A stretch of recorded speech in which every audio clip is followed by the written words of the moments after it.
కోట్ల రూపాయలను నేరుగా రైతుల ఖాతాల్లో జమ చేసి రైతు బంధు కింద రికార్డు సృష్టించింది బీఆర్ఎస్ ప్రభుత్వం. వరి నుండి జొన్నల దాకా పండిన ప్రతి పంట చివరి గింజ దాకా కొన్నాం. ఏ రైతైనా ఏ కారణం చేతనైనా మరణిస్తే 5 లక్షల రూపాయల ఉచిత బీమా పథకాన్ని, రైతు బీమాను కూడా తెచ్చాం.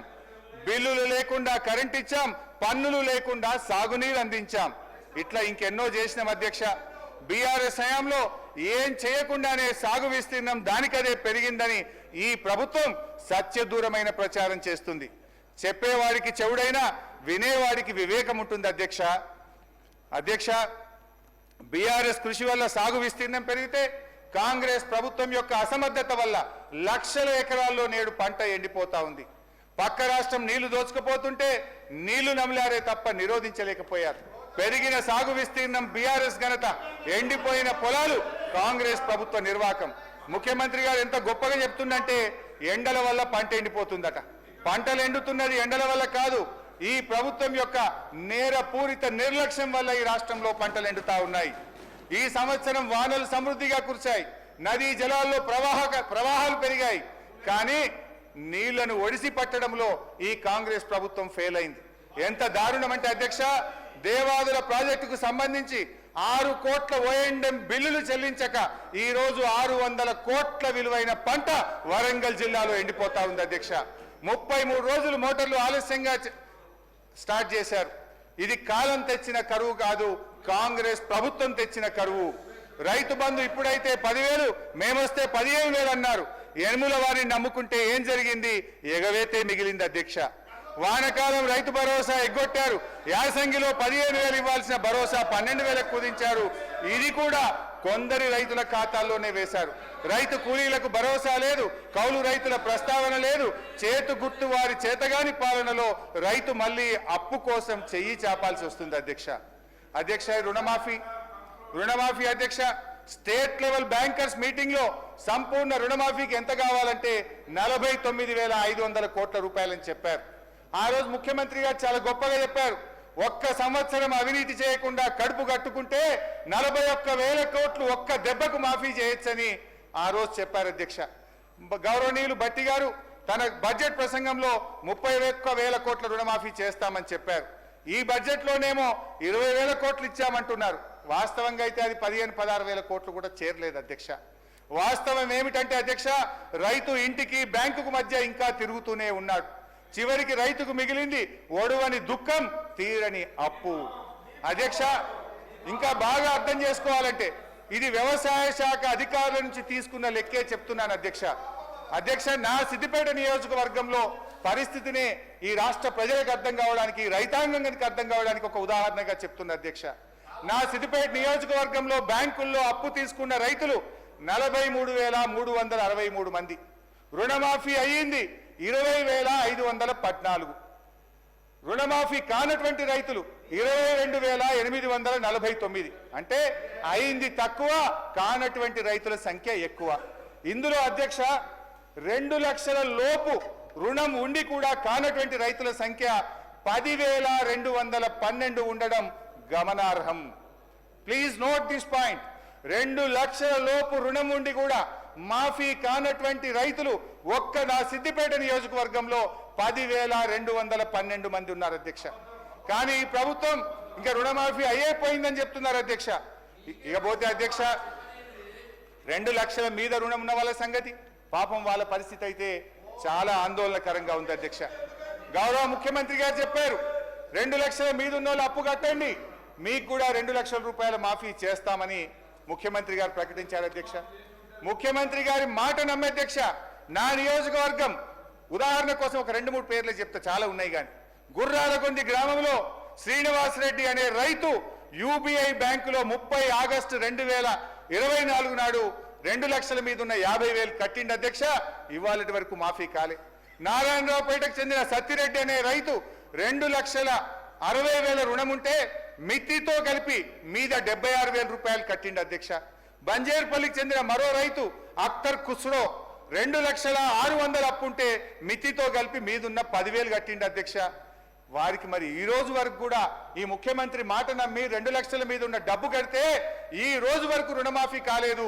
కొత్త అప్పుల మీద పడ్డాయి తప్ప మాఫీ కాక ఇలా 2 లక్షల పైన ఉన్న రైతులు తీవ్రమైనటువంటి ఆందోళనలో ఉన్నారు. దయచేసి 2 చేతులు జోడించి భట్టి గారిని, ముఖ్యమంత్రి గారిని ఈ రాష్ట్ర రైతుల పక్షాన సవినయంగా ప్రార్థిస్తా ఉన్నా. 2 లక్షల మీద ఉన్న రైతులకు, రుణమాఫీ కానటువంటి రైతులకు అందరికీ కూడా రుణమాఫీ చేయాలని, మీరు ఇచ్చిన మాట నిలబెట్టుకోవాలని చెప్పి నేను ప్రార్థిస్తా ఉన్నాను అధ్యక్ష.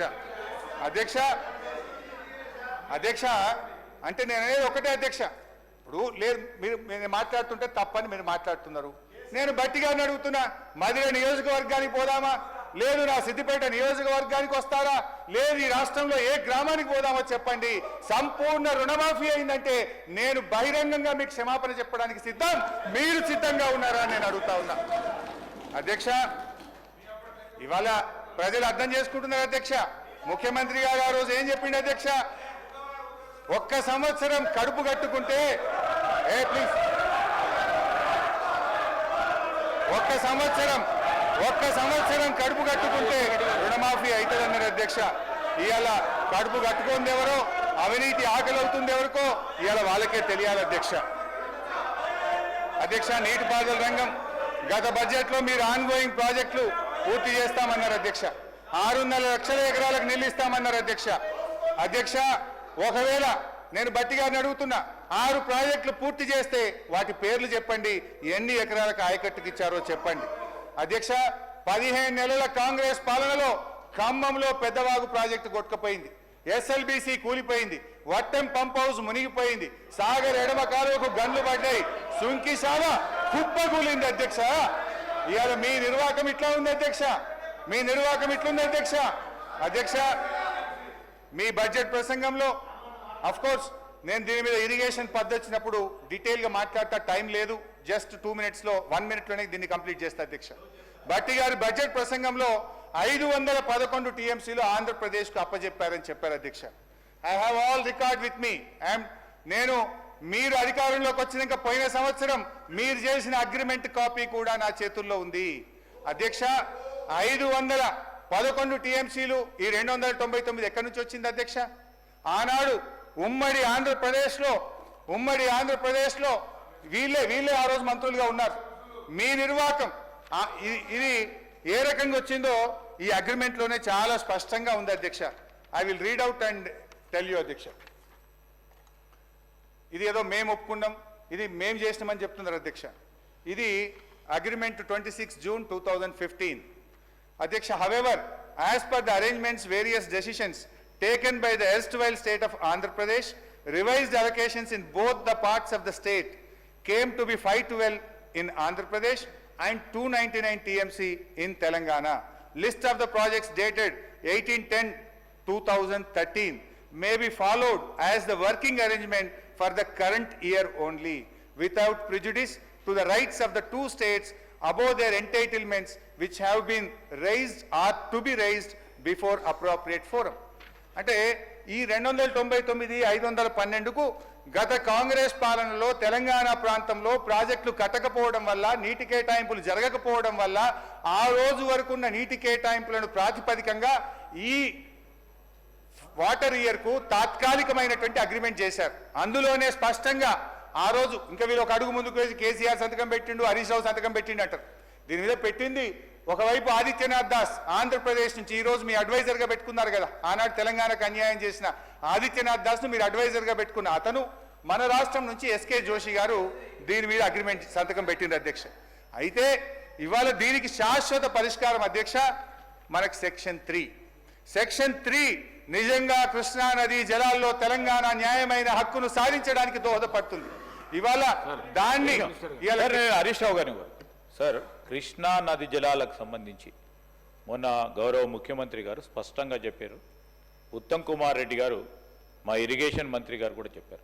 కృష్ణా జలాలకు సంబంధించి డెఫినెట్లీ మేము కూడా డిస్కస్ చేస్తాం అధ్యక్ష.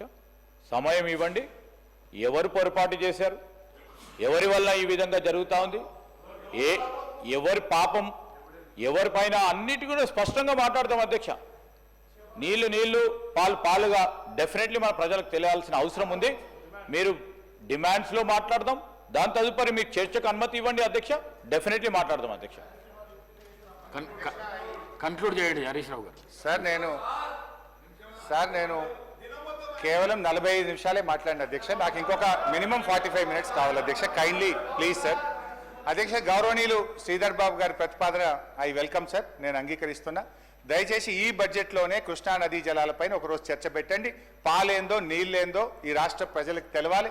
ఎందుకంటే మీ నిర్వాహకం వల్ల ఈ సంవత్సరం 34% వాడుకోవాల్సిన నీళ్లు 24% వాడుకోవడం వల్ల నల్లగొండ, ఖమ్మం, మహబూబ్ నగర్ జిల్లాలో ఇలా ఎట్లా పంటలు ఎండిపోతున్నాయో, ఈ ప్రభుత్వం నీటిని రాబట్టడంలో ఎట్లా ఫెయిల్ అయిందో డిస్కస్ చేద్దాం అధ్యక్ష.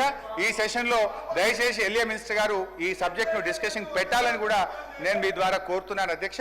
అయితే సెక్షన్ 3లో ఒకటే మాట చెప్పి ముగిస్తా. ఈ వాటర్ విషయంలో సెక్షన్ 3 అనేది తెలంగాణకు ఒక వరం అధ్యక్ష. దాన్ని ఇవాళ బీఆర్ఎస్ ప్రభుత్వం సాధించింది. ట్రిబ్యునల్ ముందు వాదనలు జరుగుతూ ఉన్నాయి. మీరు మంచి న్యాయవాదులను పెట్టండి, వాదనలు వినిపించండి, తెలంగాణకు న్యాయబద్ధమైనటువంటి వాటా 575 టీఎంసీలు రాబట్టండి అని చెప్పి కోరుతున్నాను అధ్యక్ష. ఇకపోతే అధ్యక్ష, విద్య గురుకులాలు ఈ రాష్ట్రంలో ఏ రకంగా జరుగుతుందో కూడా ఒకసారి బడ్జెట్లో వారు పెట్టిన లెక్కలు, ఏడాది పాలనలో ఏం జరిగిందో కూడా ఒకసారి చూడాలి అధ్యక్ష. రాష్ట్రంలో 15 నెలల కాంగ్రెస్ పాలన వల్ల ఒక్కొక్క వ్యవస్థ దారుణంగా విధ్వంసం అవుతా ఉంది అధ్యక్ష. వ్యవసాయ విధ్వంసం వల్ల రైతులు ఆత్మహత్యలు చేసుకుంటున్నారు. హైడ్రా విధ్వంసం వల్ల పేద మధ్యతరగతి జనం గుండాగి చనిపోతున్నారు. రియల్ ఎస్టేట్ కుప్పకూలి రియల్టర్లు ఆత్మహత్య చేసుకుంటున్నారు. ఉపాధి దెబ్బతిని ఆటో డ్రైవర్లు తమకు తాము బలి చేసుకుంటున్నారు. చివరికి గురుకులాల్లో చదువుకున్న చిన్నారులు కూడా సరి అయిన ఆహారం పెట్టక 83 మంది పిల్లలు ఈరోజు ఈ రాష్ట్రంలో చనిపోవడం జరిగింది అధ్యక్ష. బాధ ఏంటంటే అధ్యక్ష, ముఖ్యమంత్రి గారే హోంమంత్రి, ముఖ్యమంత్రి గారే సోషల్ వెల్ఫేర్ మంత్రి, ముఖ్యమంత్రి గారే విద్యామంత్రి, వారు దగ్గరున్న శాఖల్లోనే ఇవాళ పిల్లలు 83 మంది చనిపోవడం ఇది నిజంగా బాధకరం, సిగ్గుచేట అధ్యక్ష. అధ్యక్ష, గౌరవనీయులు కేసీఆర్ గారు గురుకులాల సంఖ్య 289 నుంచి 1020కి పెంచారు అధ్యక్ష. విద్యార్థుల సంఖ్య దాదాపు 150,000 నుంచి 6 లక్షలకు గురుకుల విద్యార్థులు పెరిగారు అధ్యక్ష. కానీ నేడు గురుకులాల పరిస్థితి చూస్తే అధ్యక్ష గుండె తరుక్కుపోతుంది అధ్యక్ష. అధ్యక్ష, మీరు మా గర్వకారణం అధ్యక్ష. మీరు కూడా దళిత సామాజిక వర్గం నుంచి వచ్చారు. నేను కూడా ప్రతి సంవత్సరం నూతన సంవత్సరానికి 31 డిసెంబర్ ఒక ఎస్సీ హాస్టల్లో పోయి పిల్లలతో కేక్ కట్ చేసి, పిల్లలతో భోజనం చేసి, ఆ పిల్లలతో పడుకోవడం నాకు అలవాటుగా చేసుకున్న అధ్యక్ష. నూతన సంవత్సర వేడుకలు ఒక ఎస్సీ హాస్టల్లో, ఒక బీసీ హాస్టల్లో ఒక 15 ఏళ్లు జరుపుకున్నవాడిని అధ్యక్ష. కానీ అధ్యక్ష, ఈ రోజు ఆ గురుకులాల్లో తిండి లేక పిల్లలు పడుతున్న బాధ, ఆ పిల్లలకు మెస్ ఛార్జీలు చెప్పడమేమో గ్రీన్ ఛానల్, కానీ నిధులు విడుదల అయితలేవు. ఈ రోజు కూడా హాస్టల్ బిల్లులు పెండింగ్ లో ఉన్నాయి. I charge this government. మాటల్లో గ్రీన్ ఛానల్, బట్ విడుదలలో మాత్రం ఎస్సీ, ఎస్టీ, బీసీ హాస్టళ్లకు కూడా ఈ రోజు నిధులు విడుదలగాక పిల్లలకు సరి అయిన భోజనం అందడం లేదు అధ్యక్ష. అధ్యక్ష, ఇవాళ పరిస్థితి అధ్యక్ష, 15 నెలల కాంగ్రెస్ పాలనలో 83 మంది అమాయక గురుకుల పిల్లలు చనిపోయారు అధ్యక్ష. అధ్యక్ష, గురుకులాలకు కేసీఆర్ గారి హయాంలో గురుకులాలకు ఎంట్రన్స్ ఎగ్జామ్ రాయాలంటే 1:5, 6 చాలా పోటీ ఉండేది అధ్యక్ష. కానీ ఈ ప్రభుత్వం వచ్చినాక గురుకులాలను దెబ్బతీసింది మీరు. గురుకులాల మీద నమ్మకం సన్నగిల్లింది అధ్యక్ష. ఇది నోటి మాటతో చెప్తలేను అధ్యక్ష. మా ప్రభుత్వం ఉన్నప్పుడు గురుకులాలకు సీట్ల కోసం పోటీ పరీక్ష రాసే పిల్లల సంఖ్య 1,20,000 ఉంటే ఈ సంవత్సరం ఈ ప్రభుత్వ హయాంలో 74,000కు పడిపోయింది. 50,000 మంది పిల్లలు గురుకులాల్లో పోటీ పరీక్ష రాయడానికే జంకుతున్నారంటే పిల్లలు బతికుంటే చాలని తల్లిదండ్రులు అనుకుంటున్నారు కనుక, గురుకులాల ప్రతిష్ట మీరు దెబ్బతీసింది కనుక ఇవాళ పోటీ పరీక్షకు విద్యార్థుల సంఖ్య కూడా తగ్గింది అధ్యక్ష. కాంగ్రెస్ ప్రభుత్వం ఆనాడు మా మీద చాలా ఆరోపణలు చేశారు, మా సబితక్క చెప్పేది. కానీ ఇవాళ ఏడాది కాంగ్రెస్ పాలనలో ఈ రాష్ట్రంలో 1,913 ప్రభుత్వ పాఠశాలలు మూతబడ్డాయి. 1,913 ప్రభుత్వ పాఠశాలలు ఈ కాంగ్రెస్ ఏడాది పాలనలో మూతబడ్డాయి అధ్యక్ష. అధ్యక్ష, ఇవాళ ఎన్నికల ముందు ఆ రోజు 25,000 పోస్టులతో మెగా డిఎస్సి అన్నారు. కానీ 25,000 రాలే అధ్యక్ష. 5,000 పెంచి మెగా డిఎస్సిని దగా డిఎస్సి చేసింది అధ్యక్ష. ఇక ఫీజు రియంబర్స్మెంట్ అధ్యక్ష, భట్టి గారు తన బడ్జెట్ ప్రసంగంలో చాలా గొప్పగా చెప్పిండు అధ్యక్ష. నేను చాలా సంతోషపడ్డా. ఈ ఫీజు రియంబర్స్మెంట్ తెచ్చింది కాంగ్రెస్ పార్టీ. ఈ ఫీజు రియంబర్స్మెంట్ గత బీఆర్ఎస్ ప్రభుత్వం సరిగ్గా నిధులు విడుదల చేయలేదు. ఈ ఫీజు రియంబర్స్మెంట్ ద్వారా మేము క్రమం తప్పకుండా డబ్బులు ఇస్తాం.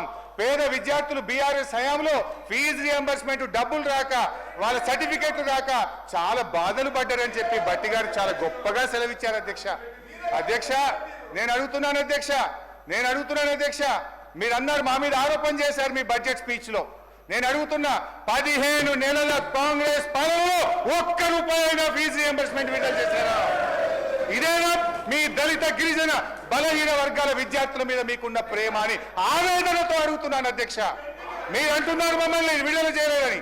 అధ్యక్ష 2 సంవత్సరాలు కరోనా ఉన్నా, దేశంలో పెద్ద నోట్ల రద్దు, ఆర్థిక మాంద్యం ఉన్నా 18,500 కోట్ల రూపాయలు ఫీజు రియంబర్స్మెంట్ కింద మేము విడుదల చేశాం. 18,500 కోట్లు వరుసగా ప్రతి సంవత్సరం ఫీజు రియంబర్స్మెంట్ విడుదల చేశాం. మీ మాటలు గమన్, చేతలు శూన్యం. 15 నెలల కాంగ్రెస్ పాలనలో ఒక్క రూపాయి ఫీజు రియంబర్స్మెంట్ విడుదల చేయకపోవడం ఇది చాలా చాలా బాధాకరం అధ్యక్ష. విదేశీ విద్య విషయంలో కూడా అధ్యక్ష, కేసీఆర్ గారు ఈ దేశంలో ఎక్కడ లేని విధంగా అప్పు లేదు అధ్యక్ష. దళిత గిరిజన బలహీన వర్గాల పిల్లలు, మైనార్టీల పిల్లలు ఇలా డబ్బులున్నోళ్ళ పిల్లల్లాగా అమెరికాలో, యూరప్ లో చదువుకోవాలని 20 లక్షలు గ్రాంట్ గా ఇచ్చి 6,000 మంది పిల్లలను 1,000 కోట్ల రూపాయల నిధులు ఇచ్చి చదివించారు అధ్యక్ష. కానీ ఈ ప్రభుత్వం వచ్చిన తర్వాత ఇవాళ సెకండ్ ఇయర్ ఫీజు కట్టలేక పిల్లలు చాలా ఆందోళన చెందుతున్నారు. ఆ ఫీజు రాక సెకండ్ సెమిస్టర్, థర్డ్ సెమిస్టర్ మధ్యలో ఆగిపోయింది అధ్యక్ష.